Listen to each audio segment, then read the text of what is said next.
So this is just a quick lesson on spin class, spin bikes, and the workouts so that people know what's going on. So in the class, we talk about perceived exertion. This is how you feel perceived, and exertion is how hard you're working. So this is how hard you feel you're working.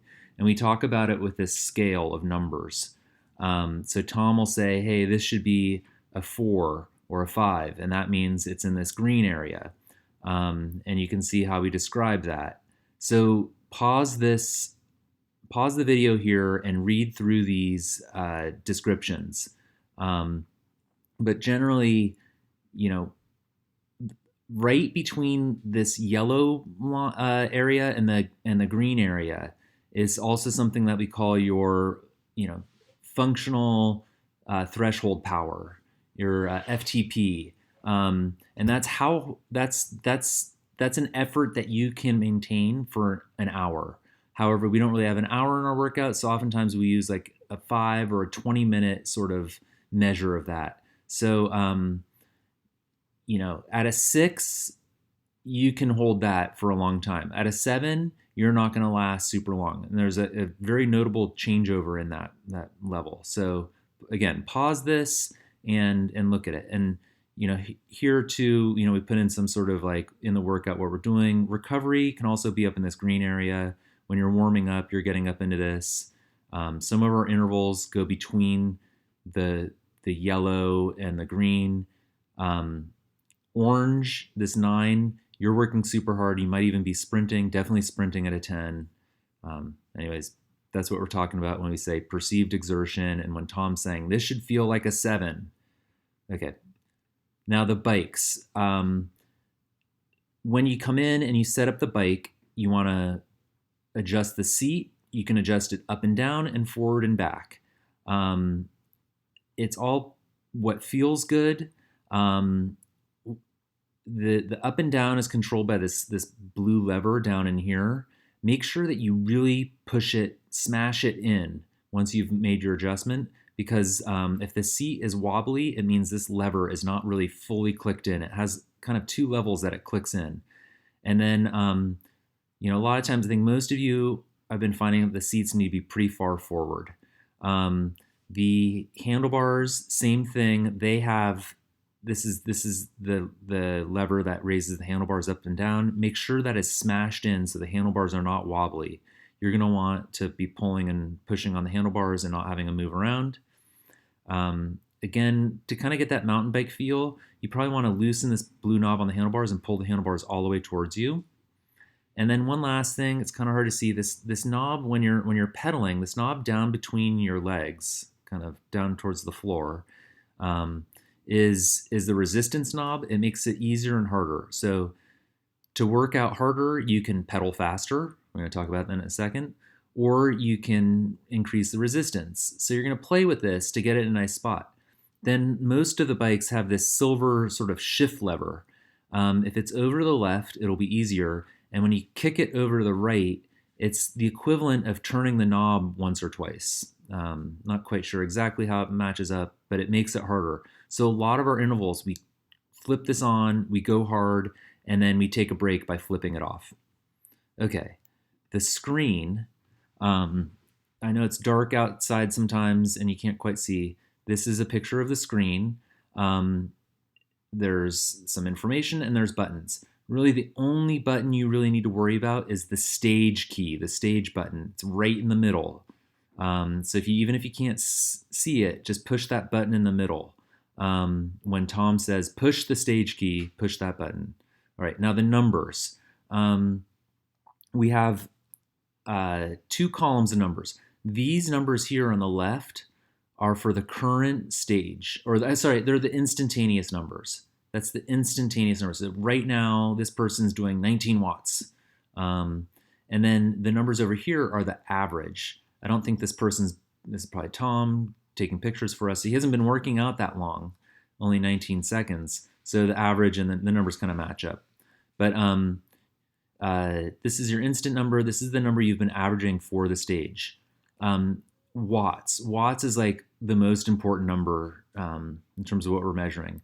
Watts are power. Watts is strength. Now, if you weigh more, like I do, you need to put out more watts to keep up with everyone.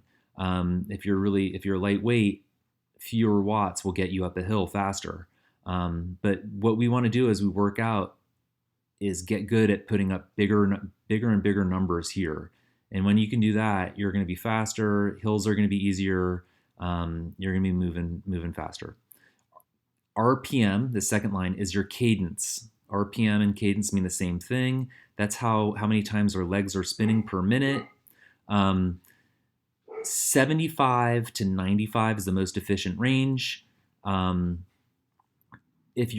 people just want to go really slow. That is not efficient. Try to keep that number up. 80, 85, 90 are good numbers. Sometimes in our class we go for 120 or 100, and we practice that. That helps us practice pedaling in really smooth circles if we go faster. But yeah, don't worry about speed. Don't worry about your calories. The other thing is the time. Is if you press the stage key, the time corresponds to the time in the stage. Maybe sometimes does it flip back and forth between your total time and the stage time? I don't know. But the time will when you hit the stage button, it'll reset. And then Tom will say, hey, we're going to do this for like 3 minutes or 1 minute. And you can look at your screen and see that on the stage. Sometimes Tom, during a set of intervals, will not tell you to push the stage keys. So we'll be doing like a 6-minute interval, but within that, we're going hard for a minute and easy for 30 seconds. And he'll just say, when we get to a minute 30, you're going to go hard again. He's not having you push the stage button. You're just looking at the screen. Think that covers it. Okay, finally, a workout. So Tom will often, Tom and we have these workout plans. And this is going to change, but we have 40 minutes in our workouts to do spin. So we're going to do 10 minutes of warm up. And remember the perceived exertion chart? Boom, this thing. So we're going to warm up. We're going to be building up from like 1 to 2 to 3 to 4 to 6, 5 and 6. So we're warming up. We're climbing up through these perceived exertion levels till we're getting warm. And then at the end of a warm out, you're kind of going, you're getting warm, you're warm. And then you back off for 2 minutes. And then sometimes you'll see something that's noted like this, 3 by 6. Sometimes it'll just be 3 by 6 M 1/30. And what that means to us is, and then there's these levels. So what that means to us is we're going to do three repetitions of 6-minute intervals where we're going hard for a minute and then taking 30 seconds like easier. And I know what this one is. This is like what we call a sweet spot. So remember when I talked about the line between yellow and green? We're working out above, we're working in the yellow zone, and then we're dropping into the green zone for a little bit. And we're working, so for a minute, we're going hard in that yellow zone, 6 to 7 RPE, and then 30 seconds kind of said recover here, but it's really, you're still working hard. You're doing an RPE of like 5 to 6. You're back in the green. Yellow, green, yellow, green. We do that for 6 minutes. Then between each of these sets, we kind of rest. You're chilling for a bit, maybe, low on the green zone, maybe a little bit blue zone, and then you jump back up and you're doing this. So 6-minute interval, 3 minutes rest, 6-minute interval, 3 minutes rest, 6-minute interval, 3 seconds rest. That's the last one. We're getting close to the end. We cool down. Actually, after that last set, we often just jump straight to cool down. Now in cool down, you're not just like jumping off the bike. You're actually gonna spin for a little bit, do like a level 4, make it easier, turn that knob off, lighten up the legs, spin the legs slower, 3, down to 2, down to 1 where you're just really light, your legs are feeling good. That cool down helps us helps the lactic acid get out of our legs and just kind of, avoids that abrupt stop.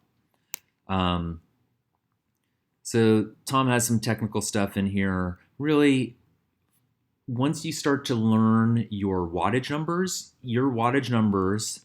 like will actually line up with this. So like when I'm in really good shape, I'm just kind of pulling these out of thin air, but like yellowish area, I can actually be up towards 300 in my watts. Down in here, I'm in like the 200 to 250s.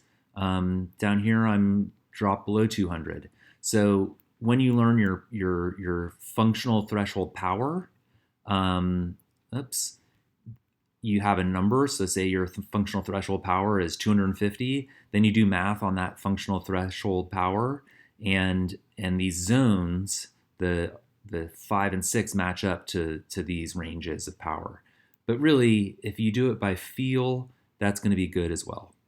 Okay, so that's the quick sort of spin 101. Might have even gotten into 201 theory, but you are all now much more knowledgeable about what goes into a spin workout. Thanks for listening.